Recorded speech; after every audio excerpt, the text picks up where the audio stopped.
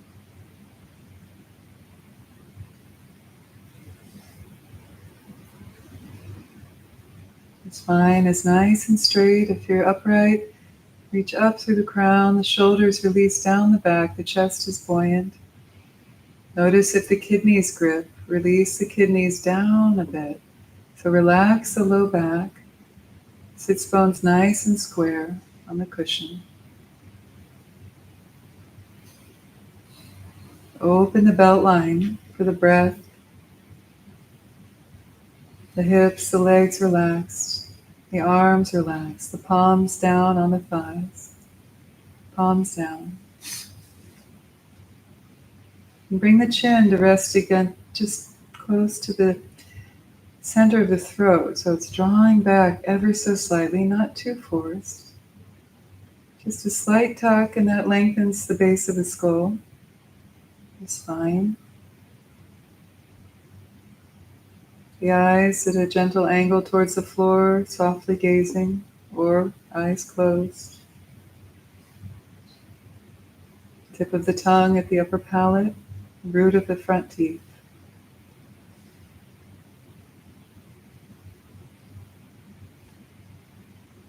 Relax the lower molars away from the upper molars.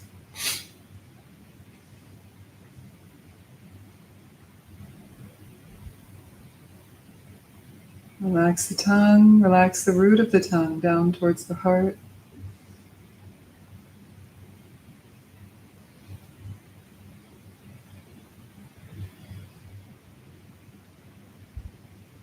Feeling of dignity in the posture, groundedness. Feel the earth beneath you.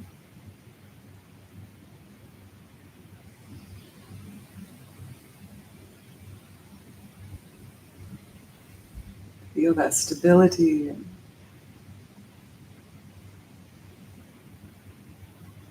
constancy that the earth provides. Trust that and release into it.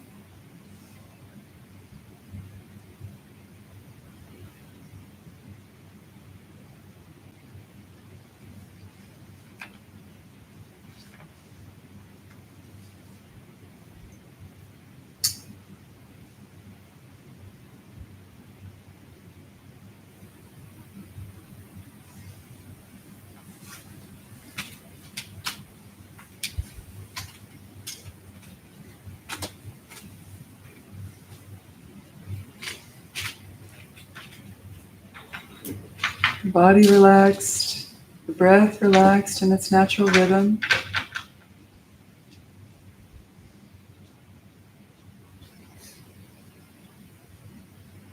And feel the mind relax.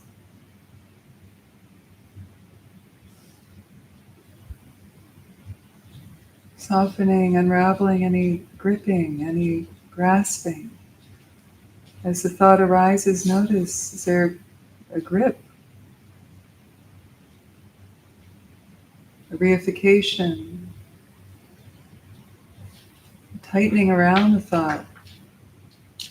With the out-breath, release and soften.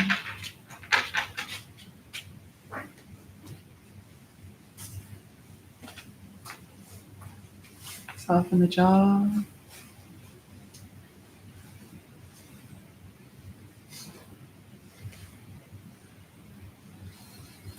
Soften the brow.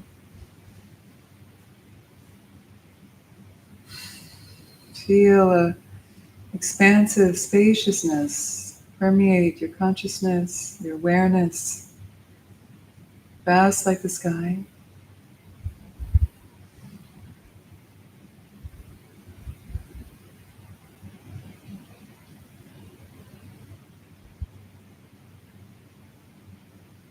And yet let this awareness of the belly rising and fall with the breath be like a buoy on the surface of the ocean, anchoring you.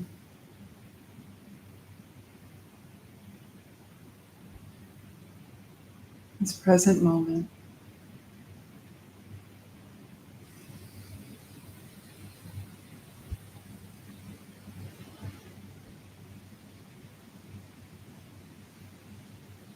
And bring a sense of softness, a sense of tenderness to the meditation.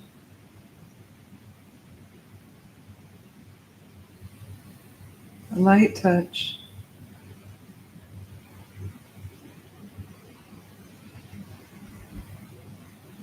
A light touch of awareness. If the mind drifts off, gentle corralling back in the body, back to the breath. And feel this quality of spaciousness pervade the body. It's not a spaciness, it's a spaciousness.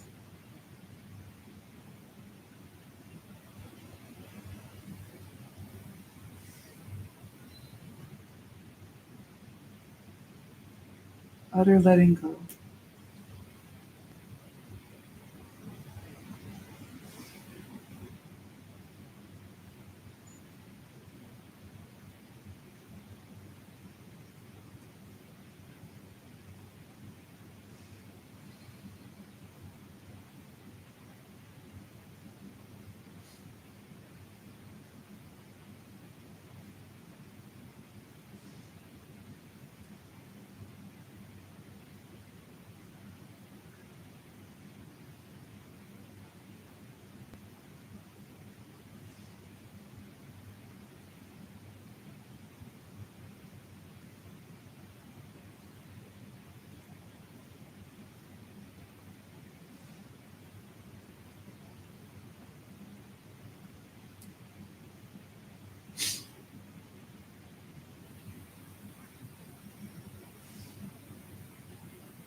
What if you were to let the mind rest just as it is, in its own place?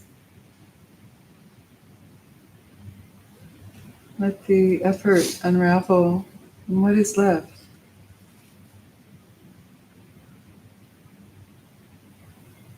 Let the mind rest in its own natural simplicity. Self-improvement project, scaffolding falls away.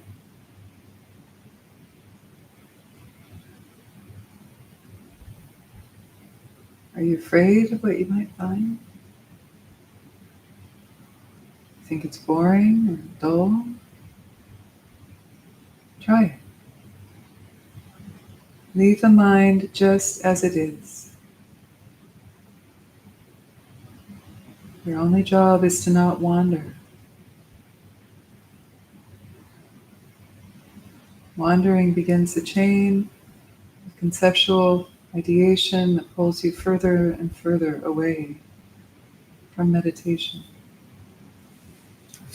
chain of delusion.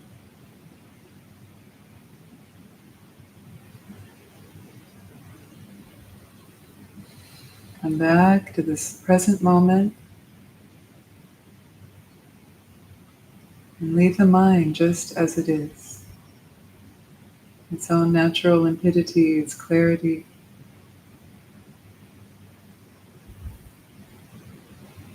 And rest.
If the mind is still unruly, you can repeat a gati, a phrase like a mantra, to yourself to keep you in the present moment, offered by the Buddha,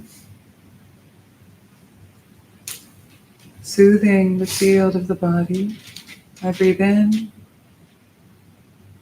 You say that to yourself as you breathe in. And as you breathe out internally, saying, soothing the field of the body, I breathe out. You could shorten it to soothing body, breathe in. Soothing body, breathe out. This helps the mind stay with the breath. The field of the body is the field of tactile sensations from head to toe. Soothing field, body, breathe in. Soothing field, body, breathe out. Main point is to keep the attention here in the body, present moment, relaxed, spacious, yet focused.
Soothing the field of the body, breathe in.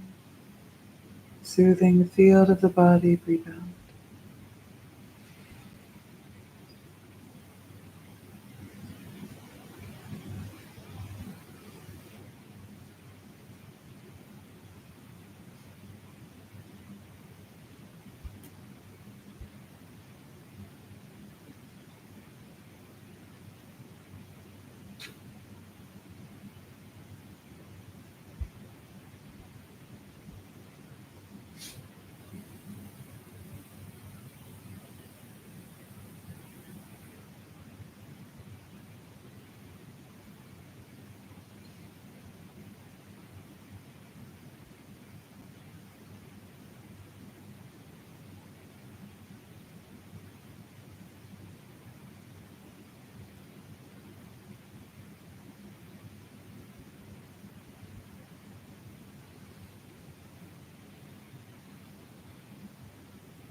And the mind has a certain degree of stillness. Time to time, turn awareness back in upon itself. Awareness looks at awareness. Who is meditating? What is that consciousness that is meditating? Look, and then relax.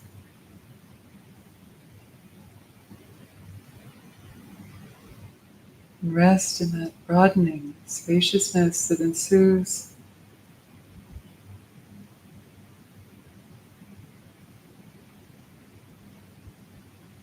It's like this whole time you've been watching a movie screen, believing in the movie to be real. And then it dawns on you, wait, where's the images? Where are they coming from? And you turn around and you see the light, the projector, light. And you realize that the images are coming from that light. And the film that passes in front of that light source. The film is like our karmas, our perception, our patterns, our propensities. And the light source is the light of consciousness. Turn mind to look at awareness.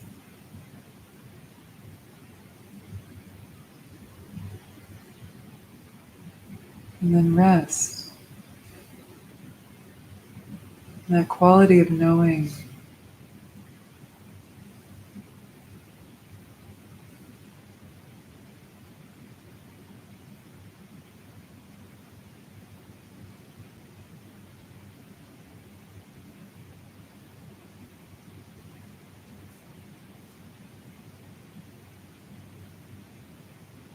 And steep in that.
Now we'll close with some time with compassion practice at Tonglen. If the eyes were open, please close them. If that's comfortable. The first step of this compassion practice is to flash on ultimate bodhicitta, so flash on emptiness, absolute nature, interdependent, whole, vibrant emptiness. Flash. Nothing is solid. And then working with texture, breathing in a smoky vapor directly to this orb of light that you find in your heart chakra, like a sun ablaze within the heart, breathing into it and breathing out directly from this orb of light. And the texture is to breathe in dark smoky vapor and breathe out a cool, clear breeze. So we're practicing training, and breathing in and out using texture.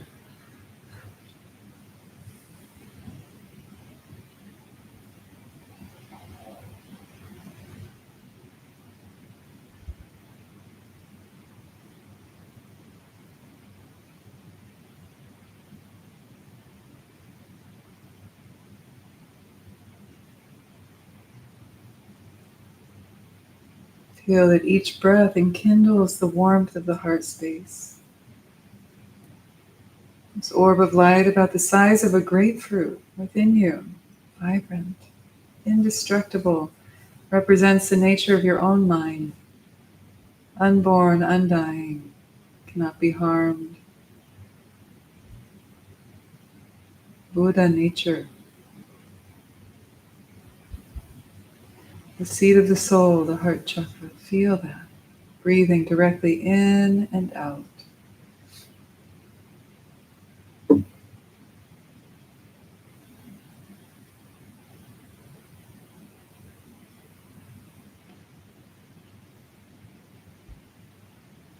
And now going directly to working with the whole world, the planet. We're going to imagine that we're up on the moon and looking down at planet Earth, this beautiful blue, green, and white clouds sphere, with all of its myriad of places and countries and beings, sentient beings.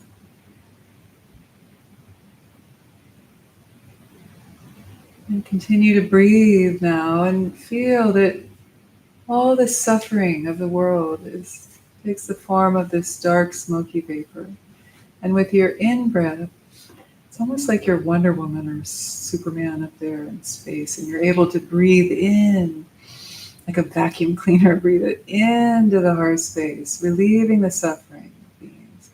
Transform it at this orb of light at your heart, and then breathe out this cosmic breeze that clears and offers all that is good, all that is beneficial, justice, nourishment, safety, freedom.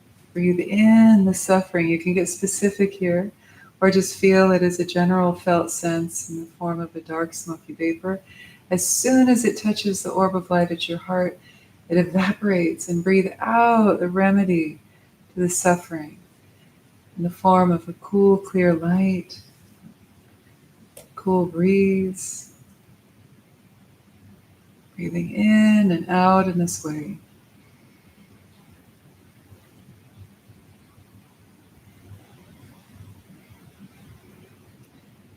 It may be helpful to have a phrase like, as you breathe in, may you be free of suffering. As you breathe out, may you be well and happy. Breathing in, may the world be free of suffering. Breathing out, may the world be well and happy. Feel free to make up your own phrases. It Continue like this, taking all that sorrow, all the pain we may feel when we witness the suffering of the world, and resolve to in some way help relieve that suffering. In this way, Tonglen is the method, through prayer, intention.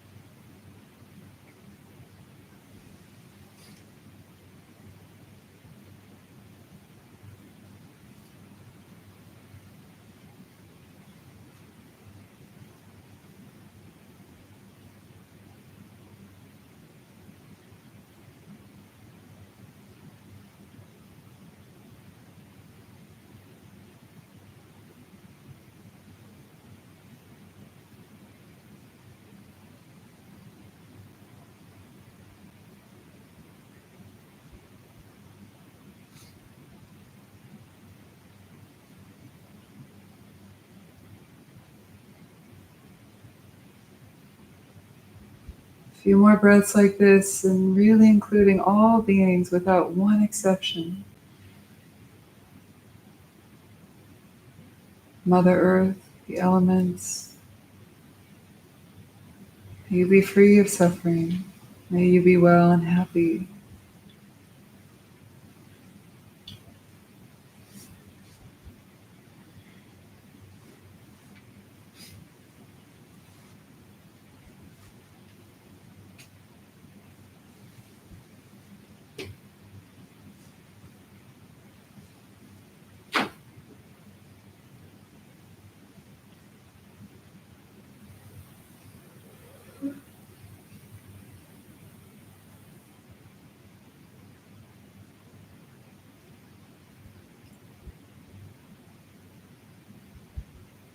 Now, release the visualization and rest in non-meditation, free of any technique, any effort, just rest.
If you wish, you can stand up, stretch your legs, or stretch in any way that feels good to you.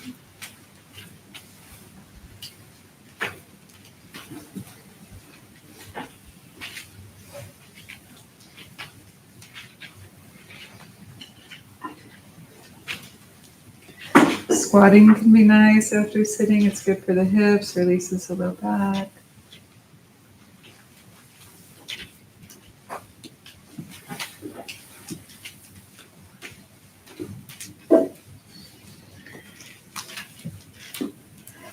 Yeah, feel free to lie back for a minute.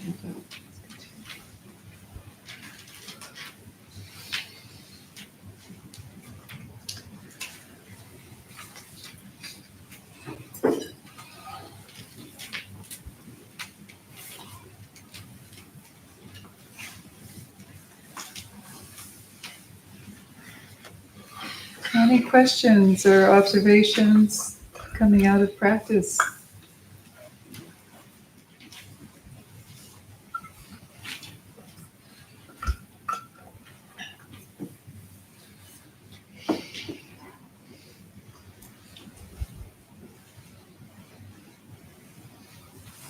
Mhm.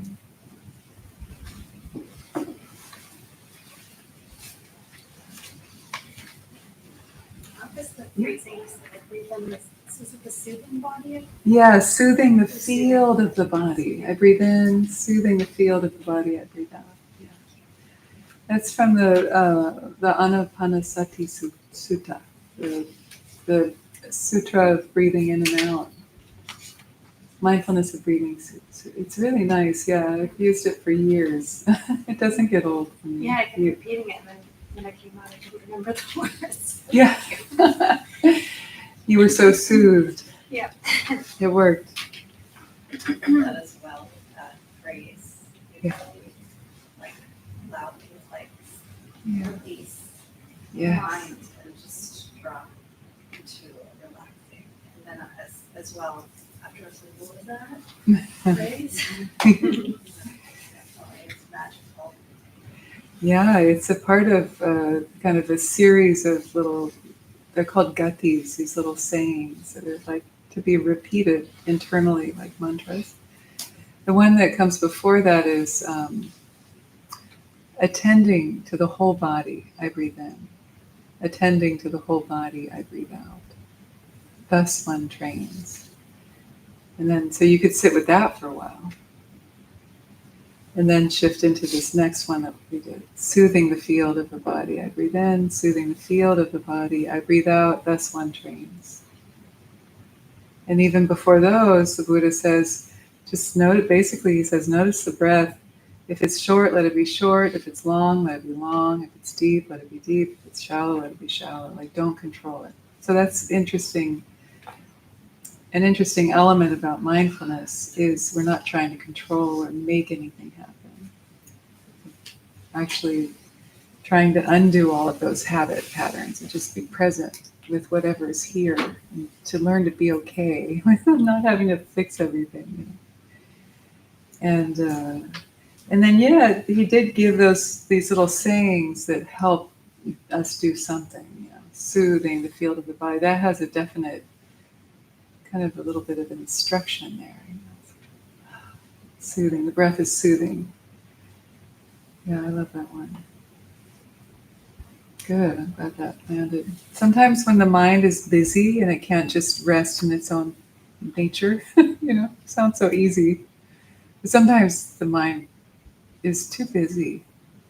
It's like the wind, always moving this way and that. So it's good to give it something to do that's very tangible, like that, like a phrase like that or a mantra. It's like, give the dog a bone, like the dog's in the corner, chewing on it. It's like the mind, just repeating a simple phrase. Yeah. And then this kind of spaciousness opens up in the stillness. It can be the portal into deeper states, samadhi. Yeah. And that's remind me, because I really liked when you said the space, not spacey, because sometimes you can get into a spaciness which isn't presence, Yes. which Yes. isn't being in, it's just kind of, yeah, so that, and then you mentioned it right now, and that was something I was gonna share, was that I really love how you put those two words together in the middle of our meditation. Yeah. Helping to see the space, the consciousness get to that. Yeah, that was nice. Yeah. I love hearing people try to explain the unexplainable. It's so great. Like, and it does have that feeling of this, doesn't it? I saw you go like that. Yeah. Did you have that feeling? Oh, yeah. Like a broadening? It gets, it's bigger than your head.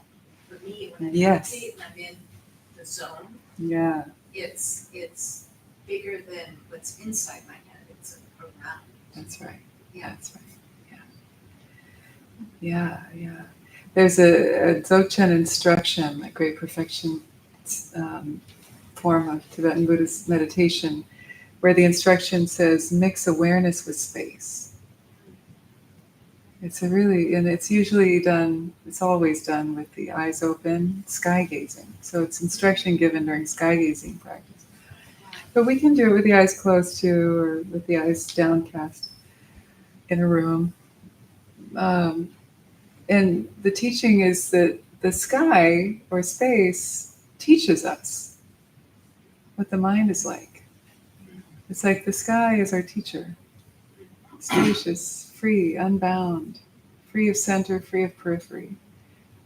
And so that's awareness, but awareness is different than space because it also is cognizant. We don't think space is cognizant. It's an element, it's space.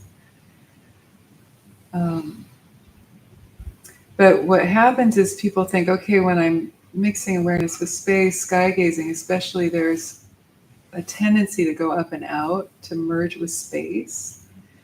And so what I learned from my teachers is, and then I've kind of made it my own, which is feel the spaciousness within you. It pervades you, your body. We don't have to go up and out to merge with space. It makes awareness with space.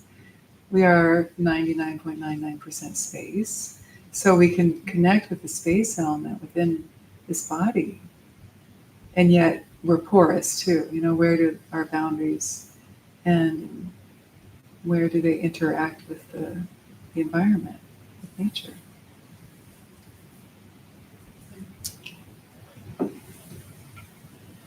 There's this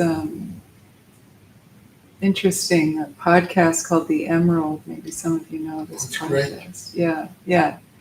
And there's one called Embodiment Means Being Torn Apart and Fly Away, or flying away, something like that. And it's this whole brilliant, he's like a mythologist. He's kind of like a Joseph Campbell character. He's really beautiful. He really puts a lot of effort into his podcasts. They're very well done. Sometimes the music is a little cheesy, but it's effective.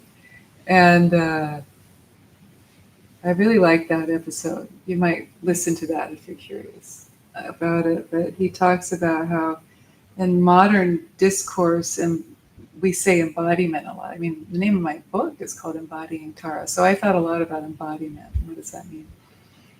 The 21 Taras meditations.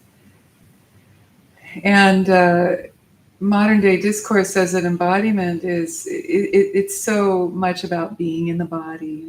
People are often saying, oh, I'm stuck in my head. I'm not in my body. I need to get in my body. I need to get in my body. It just seems to be this epidemic in our culture. I'm not in my body. I need to get in my body. And he said, but what if embodiment meant being willing to break apart and fly away? He's saying that this is, what's his name? Shrey? Not Josh Shrey, right? Josh Shrey is his name. A lot of cultures that tend to be very much embodied, like whether it's the shamans of Mongolia or Tibet or, the Kalahari, or people in more indigenous cultures where ritual is very much a part of life. There's a conscious space and way, and the pagans. There's a conscious way where disembodiment, or leaving the body, happens in this kind of a container or ritual space. And yet these cultures are also very much embodied. So there tends to be a capacity to practice both. And it made me think about Vajrayana, Tantric Buddhism, where we practice very much being in the body, but also releasing this fixation on the sense of self being just who I am. And through deity yoga in particular, where we imagine ourselves as a deity, as Tara, or as Avalokiteshvara, or even Buddha, Shakyamuni. It's a form of vipassana, actually, of letting go of the structures and strictures of who we think we are, and feel malleable of like, what if I were to be Tara for a day? What would it feel like to be a fully enlightened Buddha? And have that sense of divine pride. My teacher, Lama Tsultrim, says it's like ultimate self-esteem to do deity yoga. But then at the end of the deity yoga practice, after you've done mantra and imagine the mantra is like spinning in your heart and rainbow light goes to all beings and brings benefit and freedom from suffering, all these wonderful prayers that are done. It's always done with bodhicitta, compassionate heart. At the end of that visualization of embodiment, then we imagine that we dissolve. The world and its inhabitants dissolve into light, and that light dissolves into us as the deity. Yes, and then as the deity, we dissolve from the crown of the head and the soles of the feet. We converge, we imagine that we're dissolving, converging into a sphere of light in our heart, much like we felt during meditation today. And then that usually dissolves then into like a seed syllable that might be there, like the Tara, it's Tam. With Avalokiteshvara, it's Ri. Whatever that seed syllable is, it's tiny. They say it's written so fine as if written with a single hair. It's effervescent. And so it's like, so everything's dissolving into the orb, and then that orb dissolves into the seed syllable, and the seed syllable dissolves from the base of the seed syllable all the way up to the top, very top, which is usually like a little bindu with a flame on top. It's called the nada. And then it completely dissolves into emptiness. And then you rest. You rest completely free of any form. And that's when we rest in the stage of completion, meaning everything is complete. You rest in your own nature just as you are. And that is that moment of like being kind of like and flying. We're not flying away, but we're practicing being space. We're practicing not being embodied. And that then when that's done, then we come back into our body. And we come back, feel the body. And all of that is a metaphor for our own death, moving through the bardo, and then rebirth too. So it's like we're practicing letting go, the grand finale. We're practicing that being torn apart and flying away, and then being reborn again. So that when the time comes in this form to let go, we're ready. I thought that was interesting. I liked his Josh Schrey's take on embodiment, and there's a lot more to it, but I highly recommend listening to that podcast if you're curious. So in Tantra, they say, when you shift from Mahayana, the great vehicle, this middle development of Buddhism, around the turn of the millennia up till about 300-400 CE, then that begins to shift into kind of like more of, I guess you could say like ritual, more shamanic almost practices kind of start filtering back in Buddhism. In India, that's Tantra. And you get more embodiment practices like deity yoga. So deity yoga is like the hallmark of Vajrayana. It's really like, okay, like as soon as you start seeing deity yoga, you're in Vajrayana land, a tantric Buddhist land. So, and same in Hinduism, like possession would be commonly done where you, like this practitioner would feel or imagine they were embodied by the deity, and then they would say mantra and prayer and speak as the deity. And sometimes it would really happen. I mean, like Amma, I believe it was Durga. She would get possessed by Durga, and she would go into this state. Durga is the wrathful goddess in Hinduism.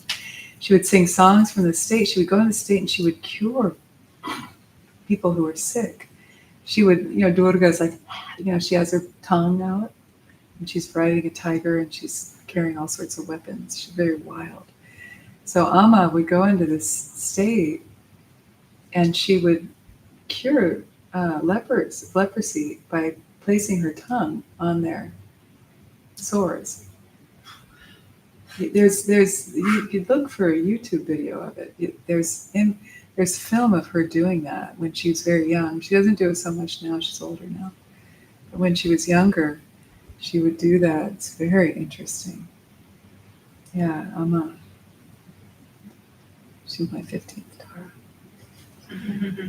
15th? Shanti, 15th, yeah, 15th. So in my book, every Tara has a real life embodiment. So she's the hugging saint. She's hugged millions of people. She gives blessings. She'll sing in your ear. She hugs you and says some mantra or prayer. How many people have gotten a hug from Mama? It's intense. Yeah, it can be intense. Yeah, mine was intense too. It's not all love and light, right?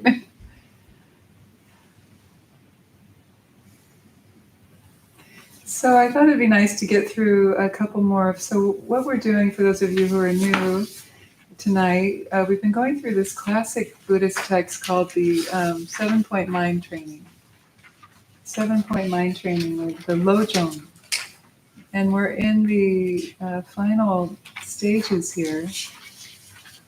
There are 59 slogans within these 7 chapters or 7 points, and we're on slogan 53. We'll just do 53 and 54 tonight. Pretty straightforward. These last few slogans are kind of just helping us stay on track and put our practice into practice, like walk the talk. And so, who wants to read 53? 53. Go ahead, yes. Don't vacillate. Right, don't vacillate. And let's just read 54 too. Train wholeheartedly. Right, okay, so you get the picture here. What do you think? What do you think don't vacillate means? Back and forth. In respect to training the mind in meditation. Yeah, Back and forth. yeah. So like in respect to spiritual practice or meditation, what would that mean to you? It's also going 1 foot in, 1 foot out, or Mhm. not being focused. Yes, exactly.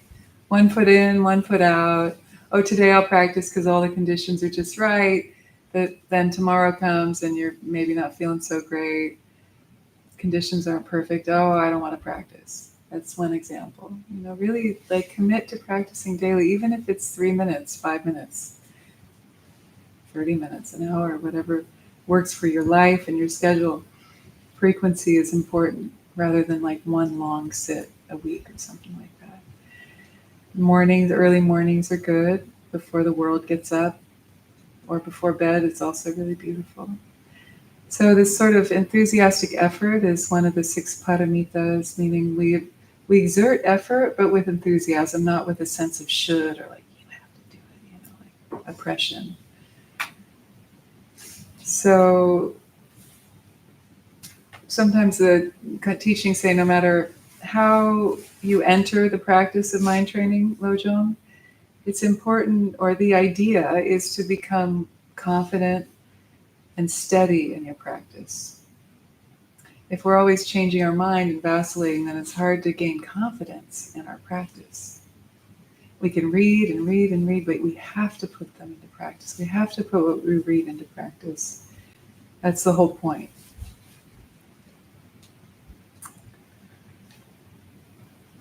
And one thing that the commentary says that I think is true is that when we lack consistency,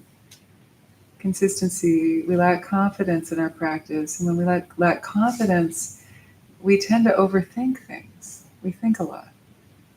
And when I read that, I was like, oh, is that true?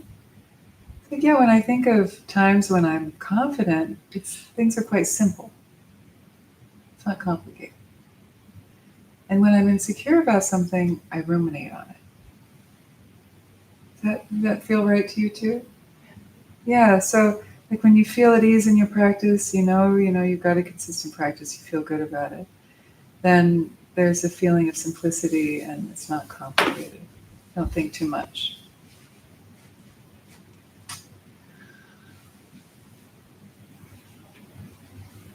Of course, commitment can be scary because it means choosing one direction instead of another, and we wonder, is this the right direction? Am I going to miss out? But unless we do make a commitment, we won't really know if that path is good for us. So it's good to give it time. What I've learned is that, if you're new in meditation, for example, try a few things. Try some different techniques. Go to some different classes. Listen to different teachers teach. Feel how the practice lands with you. Give a little bit of time, or a lot of time. Check it out. And then, when you feel like one is really speaking to you, then drop in. Drop in. Return. Go back. Be consistent.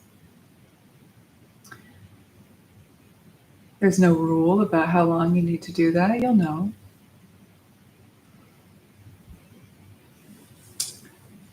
Okay. So then the next phrase is, or instruction, you could say, is 54, train wholeheartedly. So train is this word jung. So, or jong in Tibetan. Either one is good. It's lo jong. Lo means mind. Jong means to train. It also means to purify. So lo jong is all about training. It's all about training the mind. It's like our minds are like little puppies that are really wild and cute and crazy and, rambunctious. You have to train. Stay. You're not the only one, this is common. So these techniques of like soothing the field of the body I breathe in, soothing the field of the body I breathe out, or other sayings that help you or techniques that help you, these are all ways to train the mind. So meditation, dharma, and mind training also in particular is all about training. And what is interesting is, since the nature of mind training, meaning like steeping in the nature of mind, turning towards our deeper nature, because that goes against the momentum or the grain of our normal mainstream ways of being and thinking, it can be hard at first. So it's like trying to turn around a big, Titanic or something, or a barge in the beginning. But once the turning happens, and then you start going in the right direction, then it's more smooth sailing. But we are, in a sense, going against our deeply entrenched, ingrained habits. And that habit is fixation, grasping. It's the one thing we're trying to leave behind. Thoughts are always going to come up. But when the mind turns to look at mind, what happens is the thoughts that fixate onto our objects of perception, those start to fall away. The grasping mind starts to fall away. So towards the end of the meditation, I said, turn mind to look at mind, and then rest. That's one technique to kind of stop the outflow, the sewage of the spewing, rumination and concepts. So when mind turns to look at mind, in a sense, it's like turning a boat that's going downstream. That momentum of ingrained pattern of fixation and grasping is a boat going down the river. By turning the mind to look at mind, you're turning that boat to go back up the river, and there's a neutralizing effect, right? Because it kind of sits still there. Because the motor is doing one thing and the river is going down. And then things open up. And the grasping mind, or the thoughts that fixate on all of our perceptions, are what dissolve. It's not the phenomena that we're observing that dissolve and go away. Those will always arise. Thoughts, sounds, visual perceptions, taste, touch, all of this. Those keep arising. But it's the thoughts that fixate on them as solidly existing things that starts to soften and loosen and dissipate. And that's freedom. That's freedom.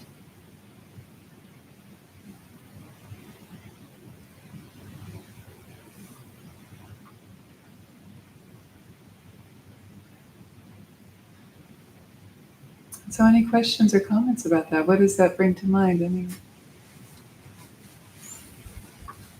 Yeah. Tell me your name. I'm Ellen. Ellen. At the beginning, when the instruction initially was to just let the mind rest, Yeah. and to not do anything, I was just I was having this whole reaction to that because of what you were just saying, like the training, Yeah. you know, like is so needed for me. Yeah. And I was having this whole experience of like, but if I let it at all, it Yeah. will just go all Yes. over the place. Yes. There's a And so- fear of letting it. Yeah. Do that, right? Well, yeah. Or Well, something. there was like, I'm not supposed to do that, kind of. Right. That's, you know, I'll be doing it wrong somehow. Yes. And then, yeah, so like all of the practices were really helpful. Mm. Um, Good. And yeah, just the turning the consciousness in on itself was like a weird tickle in my brain. Yeah. Felt almost like confusing in a way that neutralized me. Yes. Yes. Good. Good. So stay with that. Do that at home. Play with it. Yeah. What's interesting is like in the tradition that I come from, often like the advanced technique is given first, just in case there's anybody in the room who's like a prodigy child who can like get it. So rest the mind in its own nature just as it is. That sounds so simple, but it's so spacious. It's kind of hard to do. And then the text will say, okay, if that didn't work for you, you know, now the middling technique. You know, here's the technique for the middling level folks. And then they give some technique. And then they'll say, now, if that didn't work, here's for the rest of us, you know, who really need it spelled out. Like meditation for dummies. I always love that about Dzogchen. It's like they're not making you pay to play to the like 10th door, you know, like, oh yeah, pay $9.99 and you'll get even more bonus. No, they give you the bonus right away. Free, up front. And if you get it, great. Stay there. But if you need a little more form, a little more technique, then they give you a little bit more. And if that's not enough, then they give you a lot more. Yeah. Yeah, it's very cool. I like that approach. And then the other word is wholeheartedly. So train wholeheartedly. So wholeheartedly. A lot of us think that Buddhism or meditation is just about the mind, but it's actually very much about the heart. About compassion, about cultivating a tender heart, wholeheartedly practice. Feel. Also the body. Feel and feel what you feel completely.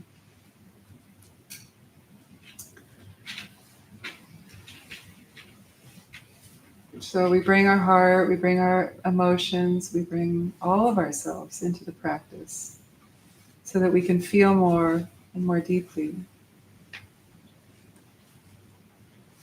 Feel more and more completely the contrast or the difference between ego fixation, meaning grasping, and freedom. Freedom from grasping. Like, how do those two things feel? How do I feel when I'm lost and stuck in thought? As one of my teachers would say, face planted in thought. Is face planted in thought. I don't know why, but I just think that's a great image. Just so merged with it. And then freedom is like, oh, thought over there. I can choose. Do I want to believe that or not? So are you like this? How does that feel? Versus, yeah. Do it. That face planted in thought, ego fixation. And tear it off your face. You didn't do it. Do it. Thank you. Yeah, so train wholeheartedly. Train. Lojong. Train the mind, but also the heart. Wholeheartedly. And the body. I was going to play the harmonium tonight. I brought it, but we're at time. Not too long.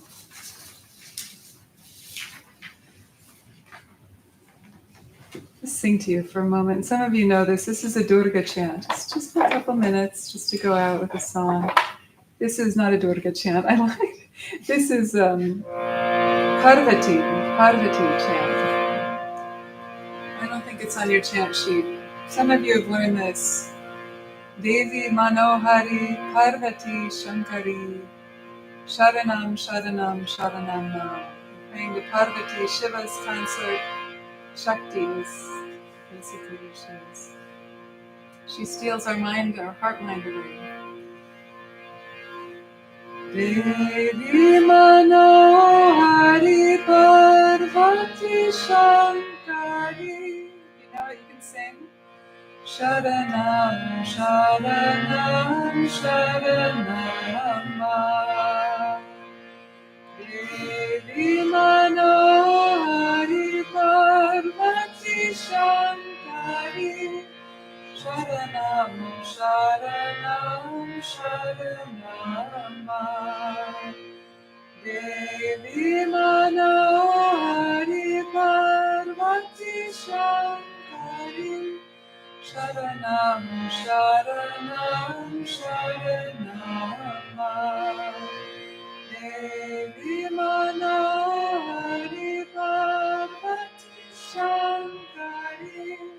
Sharanam, Sharanam, Sharanam. Sharanam, Sharanam, Sharanam.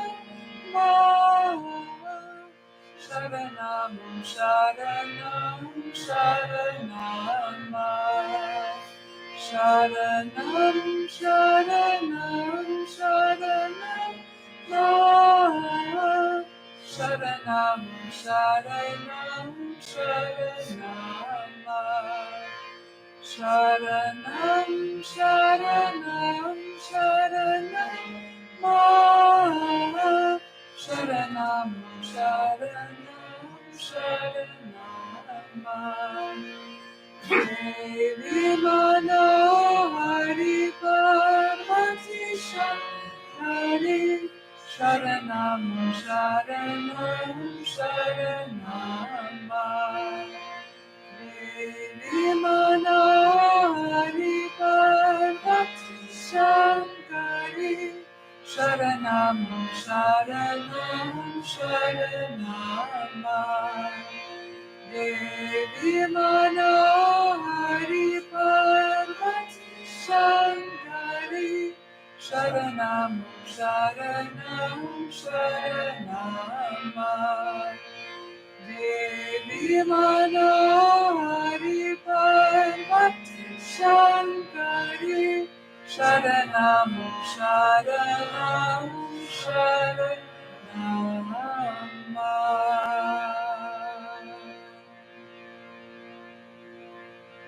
We'll sound this sound Ah, AH 3 times to close. Feel this dedicating the mirror for all beings, releasing into spaciousness. As you sound Om, inhale.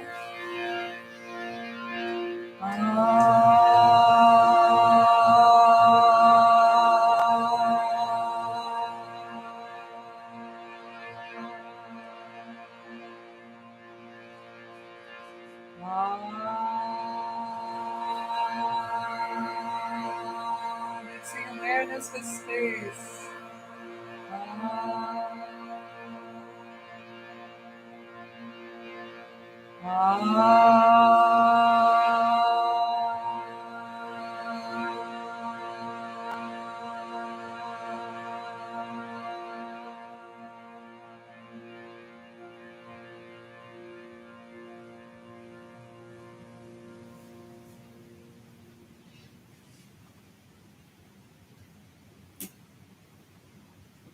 Thank you, everybody. Thank you for your practice. And we'll see you next week. Feel free to stay and enjoy tea and make new friends. Do we have any announcements, Sam? No? Okay, good. No announcements tonight. Would you like help putting the cushions back? Yes. Yeah. If you wouldn't mind putting your cushion back, that would be great. You can see the pattern here. Tidy. I'll sit up here and for a few minutes if you want to come say hi, ask a question, or introduce yourself. Please do.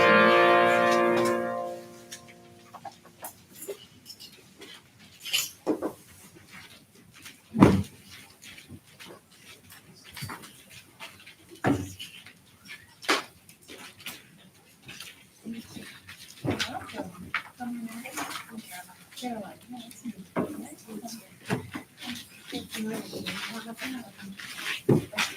Yeah,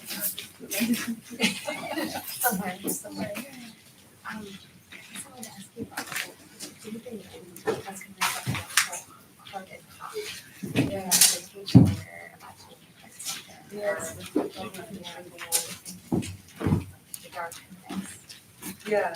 That's a new approach for me. Yeah. Even more, normally you don't usually Exactly. Yeah, I think there's a lot of, it's such a core practice in devotion. It's so amazing to see it. And so you're sending out all that you're doing for yourself. And you're doing it. And so, yeah, it's a wonderful practice of really stretching out the capacity. To be willing to really help relieve the suffering of the world and other beings, sometimes we look at ourselves, and then we look at the loved one, or the person, and the so-called enemy, and then the world. But tonight is like this sense of yeah, so it makes sense to go like, I know. as most of the other people get a little insight. Facebook Why we work. is bringing you a lot. For some reason, I know it. Where do I know him from? Now I see him here and I'm like, okay, now I bet. That's right, where I was. She really has written a lot. One of her great kind of really started where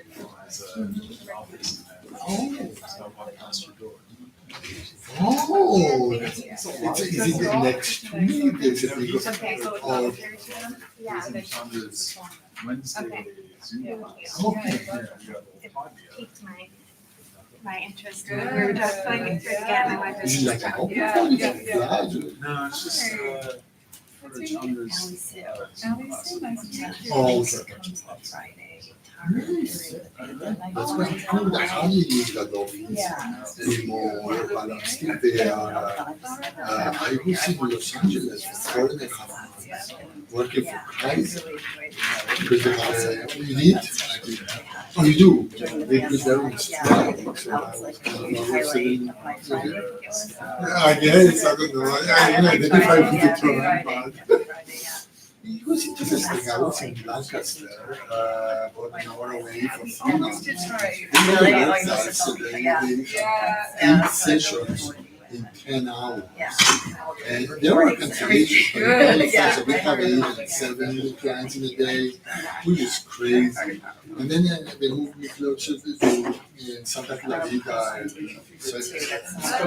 Silmar area, and that was a little better with 6 clients a day. I think it's a bit meeting, so I came back. It was interesting, a good place to spend the winter. They paid a lot. So you are the service from No, I didn't do that, no. Oh, that's Yeah, it seems like they were. yeah, well, you hadn't worked for a company and 8 hours in 20 plus years. I went to the county after you engaged. I went to the county and then I moved to real estate. I was self-employed. So I'm like, so it was interesting to be there for such a long period. But I also felt productive. That was part of the system. Thank you, yes. I haven't straight today. Anyway, good to see These you. are Good to see you. And I'm glad Sadhana. we connected. And I'm like, I know what One's a choice. Facebook is really. One's the quick practice that we look for. A lot of the stuff is all based, all the explanations for that are in that. And another one that's a Hermes practice. It's what? A Hermes A Hermes practice. Yeah. practice, okay. So, this is the I missed the implementation. first part, these are sadhana poses? Yes, Okay, I'll this is take a a look. chod. Hekate instructed me in how to set it up for her because she's sort of our great wrathful mother. This is the beginning. Oh, fun. Come Okay. to the take a dance, look. come to the dance, come to the dance. Come to this dance, eat, beat, and pout, egotism, and fear. Thank you, thank you. Very cool. Yeah, if you like the refuge and the dedication of Mary Mochita stuff, I give thorough explanations in the book. Okay. So, that's at least what I'm trying to do. Yeah. And what is most precious to me is if you give me feedback. Does this Okay. make sense? Does it seem Okay. stupid? Have I got it right? Have I got it wrong? You know, Okay. Okay. get very little feedback, so Right. all of it is very precious. There aren't a lot of people who can do that. No, and even when I give it to people who do, they don't tend to give that Right. for whatever reason. I'm never always sure. Well, good. I'll take some time and check it out. I'm very curious about the chip. Yeah, that actually kicks more ass than I expected it to. Here's some other. Yeah, it was kind of like, oh, good. Now you've learned that. Make one for me. Seriously, make one for me. Do it in English, because you speak English. Yes. She grabbed me in my 20s and made it very clear that she was going to be around all the time. So Uh-huh. I had to get used to her. Nice. Interesting. Yeah. Challenging game. Yeah, I don't. This will be a nice way to meet her. Yeah, she's a crossroads goddess. She's what? She's a crossroads goddess. Okay. Deals with the dead. Okay. Train our dogs, but they're all of the dead who've gone lost. Suicides, murders, violent deaths, people who can't quite transition. She takes them into her training, Wonderful. and then eventually they find their way. On their way. You know, that's her thing. She's originally, apparently, in Anatolia, a goddess of young women who suicided. Really? Yeah, there seems to be, that's where the Greeks first meet her, but she's an ancient Anatolian goddess, much more connected to the Sumerian goddess who I can't name, who's the goddess of the dead. Oh, interesting. Can't name her because doing so gets things dead. So Okay, yeah, don't name her. Yeah. Very good. Well, thank you. thank you.